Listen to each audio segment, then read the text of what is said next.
इधर एक बार देवताओं के गुरु बृहस्पति देवताओं से नाराज हो गए और इंद्र ने त्वष्टा ऋषि के पुत्र विश्वरूप जी को अपना गुरु बनाया। जब वह आहुति दिलवा रहे थे तो अपने देवताओं को आहुति देते देते उन्होंने अपने मामा पक्ष असुरों को भी आहुति दी, जिसके कारण इंद्र को क्रोध आया और इंद्र ने अपने गुरुजी की हत्या कर दी। ब्रह्म हत्या लगी। त्वष्टा ऋषि को पता चला, पहले तो अपने स्वार्थ के लिए इंद्र ने गुरु बनाया और फिर अपने गुरु का वध कर दिया, यज्ञ किया। इंद्र शत्रोर विवर्धस्व, यज्ञ से वृत्रासुर प्रकट हुए। वृत्रासुर का और इंद्र का युद्ध हुआ है। ये वृत्र जी महाभागवत है, परम भक्त है भगवान के। युद्ध हो रहा है। युद्ध होते होते वृत्र जी ने अंतिम क्षणों में जो स्तुति की है भगवान की, जो प्रार्थना की है, जो उनके भाव हैं वो बड़े सुंदर हैं। वृत्र जी कहते हैं, अहम हरे तव पादैकमूल दासानुदासो भवितास्मि भूय मनस्मरेता सुपतेर्गुणास्ते गृणीतवा कर्म करोतु काय। आपने किस कुल में जन्म लिया, इससे ज्यादा अच्छा यह है कि आपके भाव क्या है, और वह आपके भाव आपके विचारों से प्रकट होते हैं। वृत्र जी असुर कुल में जन्मे हैं, असुर शरीर से इनका जन्म है, लेकिन इनके भाव देवताओं से भी ऊंचे हैं। अहम हरे तव पादैकमूलः, भगवान श्री हरि से प्रार्थना कर रहे हैं, प्रभु मैं आपके दासों का दास बनूं। जो आपके दास हैं, आपके भक्त हैं, दासानुदास, उनके दासों का भी मैं दास बन जाऊं, ऐसी प्रार्थना कर रहा हूं। मेरी वाणी आपका नाम ले, हे प्राणनाथ मेरा मन आपका चिंतन करे। मानो भगवान ने कहा, मेरे दास बहुत लोग बनना चाहते हैं। एक बात मैं थोड़ा और भी कह दूं, जब हम अपने नाम के आगे दास लिखते हैं, कोई भी लिखे, तो ये नहीं समझना है कि वो कोई व्यक्ति के दास हैं, नहीं, वो भगवान के दास हैं। समाज में भी जो दास हैं वो भगवान के ही दास हैं। हमारे नाम के आगे क्या लिखा है? दास। कबीर दास, सूर दास, रे दास। ये जो दास लगा हुआ है, दास का मतलब ये नहीं है कि किसी व्यक्ति के दास है, दास का मतलब है ईश्वर के दास हैं। हमारी परंपरा किसी व्यक्ति का दास बनने के लिए नहीं कहती है, ईश्वर का दास बनने के लिए। संसार में जो भी दास हैं वो भगवान के, इसलिए हमारे यहाँ कहते हैं दास बंधु। क्या कहते हैं? दास बंधु। किसके दास? भगवान के। क्योंकि जब वो ढोल बजाते हैं, भगवान के सेवक है ना, जब वो ढोल बजाते हैं, जब रणसिंगा बजाते हैं तब देवता जागते हैं। सुबह सुबह जब ढोल बजता है तो देवता जागते हैं। वो भगवान के, वो जो दास बंधु है वो भगवान के दास हैं। हम भी जो दास हैं वो भगवान के दास हैं। अरे एक नहीं, संसार में जो भी है वो भगवान का दास ही तो है। भगवान ने कहा, मेरा दास बनने के बाद बहुत कुछ मांगते हैं लोग। अच्छा, बड़े आदमी जो बड़े पदों पर चले जाते हैं, लोग उनके पीछे बहुत घूमते हैं। मंत्री बन जाए कोई तो उनके पीछे खूब पहचान निकालने लग जाते हैं। तुम तो हमारे चाचा के, ताऊ के, उसके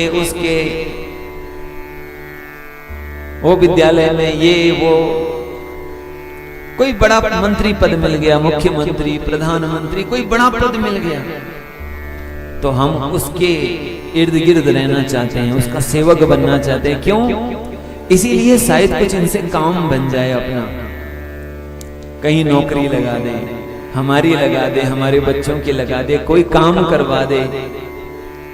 तो बड़े लोगों का दास जो बनना चाहते हैं वो अपने मतलब से बनना चाहते हैं। बड़े लोगों के जो दास बनना चाहते हैं वो अपने फायदे के लिए बनना चाहते हैं, अपने स्वार्थ के लिए।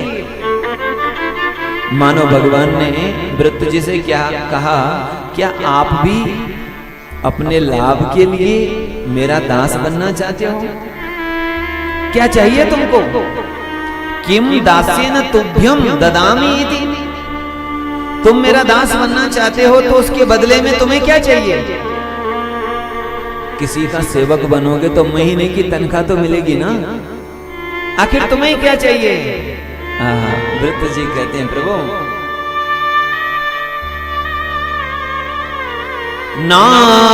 नाननाक पृष्ठम न च पारमेष्ठ्यम न सार्वभौमं न रसाधिपत्यम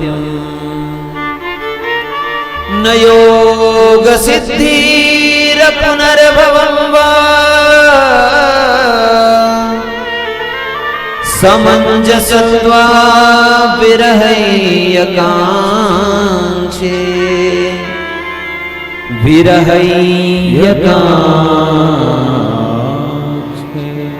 नाक कहते हैं स्वर्ग को, न नाक पृष्ठम, मेरे को स्वर्ग का राज्य नहीं चाहिए,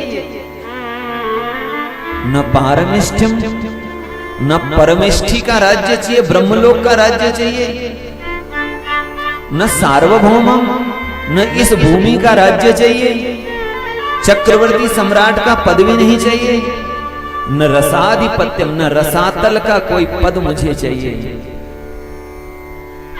न योग सिद्धि, मुझे योग की सिद्धि भी नहीं चाहिए, अपुनर्भव मोक्ष भी नहीं चाहिए, तो तुम्हें चाहिए क्या? विरहैयकांक्षे, मुझे आपका विरह चाहिए, मैं आपके विरह में आपको पुकारता रहूं, रोता रहूं, बिलखता रहूं, कबहू उठ कर नृत्य करे रोहन फिर लागे, कबहू की जावे दूर बहुरी प्रभु के पग लागे, कबहू के गदगद कंठ नैन सुनीर बहावे, और कबहू के साधे मौन गगन जैसो हुई जावे। मुझे आपका विरह चाहिए। और मैं आपको कहूं, ईश्वर का संयोग भी वियोग है और वियोग भी संयोग है। मिल ही रहत मानो कबहू मिले नहीं, मिले हैं ऐसा लग रहा है कभी मिले ही नहीं। प्रेम बढ़ता है, आसक्ति कम होती है। मिले ही रहत मानो कबहू मिले नहीं, भगवत रसिक रसिक की बातें रसिक बिना को समझ सके। हर समय मिले हैं, सामने ही हैं, नित्य संयोग है, फिर भी उस संयोग में भी वियोग है। द्वारिका में रात्रि का समय है, झरोके से बाहर रात के समय टिटरियां, एक कीड़ा, एक प्रजाति है जो रात के समय रोती है। ऐसी मान्यता है कि वह जो टिटरी कीड़ी है उसका पति रात के समय दूर चला जाता है और वो उसी के लिए रोती है। आवाज आती है जंगल में। श्री भगवान की पत्नियां, अर्धांगिनियां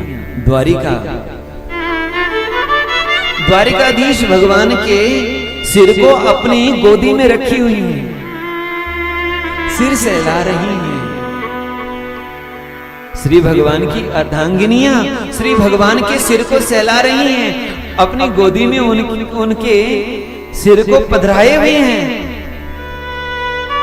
और उस टिटरी की आवाज सुन करके कह रही हैं, अरे टिटरी कुररी विलपसी तुम वीत निद्रा न से।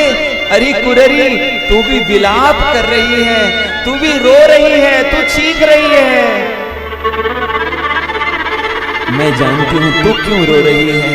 वो श्याम सुंदर की तिरछी चितवन ने तुम्हारा भी चित्त चुरा लिया है। तुम उसके विरह में रो रही हो, तुम उसके विरह में उसको पुकार रही हो। अरे टिटहरी, तुम्हारे दर्द को मैं समझ सकती हूँ कि मैं भी उन श्याम सुंदर श्री कृष्ण के विरह में रो रही हूँ। झरझर आंखों से आंसू बह रहे हैं और द्वारिकाधीश प्रभु के मुखारविंद पर आंसू गिर रहे हैं। कैसा वियोग। जिन आंखों से नीर बहा करता, उन आंखों में श्याम बसा करता। हाँ, रोज रोते रहते हो इसके लिए उसके लिए। उसका रोना बंद हो जाता है जो अपने श्री हरि के लिए रोता है। संसार में उसका रोना बंद हो जाता है, फिर वो बस एक के लिए रोता है। जिन आंखों से नीर बहा करता, उन नैनों में श्याम बसा करता। छल छाड़ के चाहता जो उसको, छलिया भी उसी को चाह करता।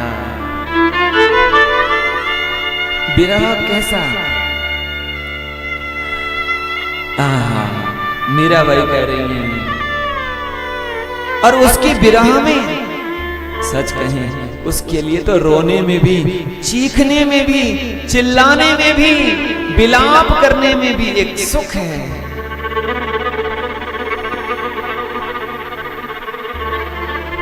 जो जो छिदत मिठास हियती, सुख लागत अति भयाली।